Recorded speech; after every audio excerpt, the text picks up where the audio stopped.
महाकुंभ का आज 30वां दिन है और आस्था की ये महायात्रा निरंतर अपने शिखर की ओर बढ़ रही है। श्रद्धा और भक्ति के इस महासंगम में अब तक करोड़ों लोग पुण्य लाभ अर्जित कर चुके हैं। आज सुबह 8 बजे तक 49 लाख श्रद्धालु संगम में आस्था की डुबकी लगा चुके हैं। 13 जनवरी से लेकर अब तक इस पावन अवसर पर 44 करोड़ से अधिक श्रद्धालुओं ने गंगा, यमुना और अदृश्य सरस्वती के पवित्र संगम में स्नान कर स्वयं को धन्य किया है। अब महाकुंभ के सबसे महत्वपूर्ण पड़ावों में से एक माघ पूर्णिमा स्नान का समय निकट आ गया है, जो 12 फरवरी को होना है। इसे ध्यान में रखते हुए प्रशासन ने प्रयागराज में नई ट्रैफिक व्यवस्था लागू करने का निर्णय लिया है, ताकि श्रद्धालुओं को किसी भी प्रकार की असुविधा ना हो और कुंभ मेला व्यवस्थित रूप से संपन्न हो सके। अब चलिए आपको बताते हैं नई ट्रैफिक व्यवस्था के बारे में। माघ पूर्णिमा स्नान के दिन भीड़ को सुव्यवस्थित रूप से नियंत्रित करने के लिए प्रशासन ने कठोर कदम उठाए हैं। 10 फरवरी की रात 8 बजे से 13 फरवरी की सुबह 8 बजे तक मेले में किसी भी प्रकार के वाहन प्रतिबंधित रहेंगे। इस दौरान सिर्फ प्रशासनिक अधिकारियों की गाड़ियां और स्वास्थ्य विभाग के वाहन ही चल सकेंगे। संगम तक पहुंचने और वापस लौटने के लिए विशेष मार्ग निर्धारित किए गए हैं, ताकि किसी भी तरह की अव्यवस्था ना हो। पार्किंग से मेला परिसर तक शटल बसों की संख्या बढ़ाई गई है, जिससे श्रद्धालु आसानी से स्नान स्थल तक पहुंच सके।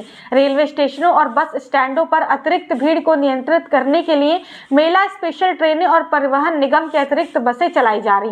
प्रशासन का लक्ष्य है कि हर श्रद्धालु सुरक्षित रूप से स्नान कर सके और अपने घर तक बिना किसी परेशानी के पहुंच सके। महाकुंभ के सफल आयोजन के लिए उत्तर प्रदेश सरकार पूरी मुस्तैदी से कार्य कर रही है। इसी क्रम में मुख्यमंत्री योगी आदित्यनाथ ने सोमवार शाम को प्रयागराज में महाकुंभ की तैयारियों की समीक्षा बैठक की और अधिकारियों को कड़े निर्देश दिए।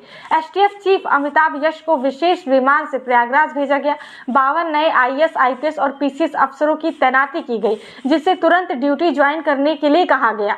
ट्रैफिक और भीड़ प्रबंधन के नियमों को सख्ती से लागू करने के निर्देश दिए गए। उन्होंने स्पष्ट किया कि सड़कों पर वाहनों की कतारें नहीं लगनी चाहिए और किसी भी स्थिति में जाम नहीं होना चाहिए। पार्किंग स्थलों का समुचित प्रबंधन हो, जिससे श्रद्धालुओं को कम से कम पैदल चलना पड़े। संगम क्षेत्र में भीड़ को व्यवस्थित करने के लिए विशेष निगरानी और नियंत्रण व्यवस्था लागू की जाएगी।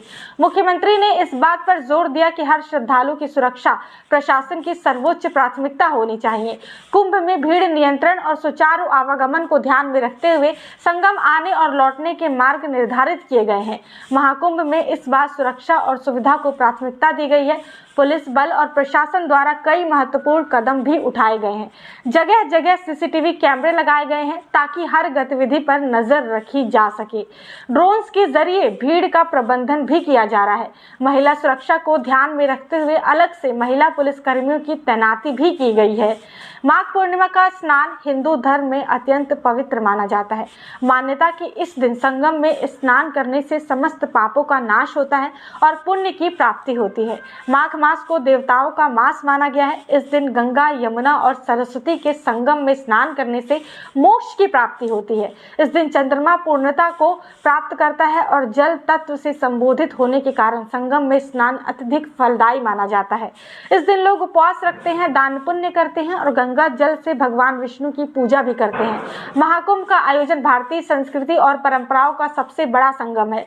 इसे विश्व का सबसे बड़ा धार्मिक आयोजन माना जाता है, जहां हर बार करोड़ों श्रद्धालु शामिल होते हैं। इस वर्ष भी महाकुंभ ने न केवल आस्था की गंगा बहाई है, बल्कि उत्तर प्रदेश सरकार और प्रशासन के अनुशासित प्रबंधन का भी परिचय दिया है। माघ पूर्णिमा स्नान के लिए सुरक्षा व्यवस्था, ट्रैफिक नियंत्रण, भीड़ प्रबंधन और स्वास्थ्य सुविधाओं को चाक चौबंद कर दिया गया है। श्रद्धालुओं की सुविधा के लिए हर संभव उपाय किए जा रहे हैं, जिससे वो अपनी आध्यात्मिक यात्रा को सुरक्षित और सुखद तरीके से पूरा कर सके। महाकुंभ केवल एक धार्मिक आयोजन नहीं, बल्कि भारत की संस्कृति, परंपरा और सामाजिक समरसता का प्रतीक है। ये आयोजन हमें सहिष्णुता, अनुशासन और आध्यात्मिक एकता का पाठ पढ़ाता है। जैसे जैसे माघ पूर्णिमा स्नान का दिन नजदीक आ रहा है, प्रशासन, श्रद्धालु और स्थानीय लोग मिलकर इसे एक ऐतिहासिक और सफल आयोजन बनाने की दिशा में कार्यरत है। इस बार का कुंभ न केवल धार्मिक, बल्कि प्रबंधन और तकनीकी नवाचारों का भी प्रतीक बन चुका है। श्रद्धालु निश्चिंत होकर स्नान करें और ये भव्य आयोजन बिना किसी रुकावट के संपन्न हो, यही प्रशासन और सरकार की सर्वोच्च प्राथमिकता भी है। बाकी आपको कैसे लगी वीडियो, कमेंट सेक्शन में कमेंट करके हमें जरूर बताएं।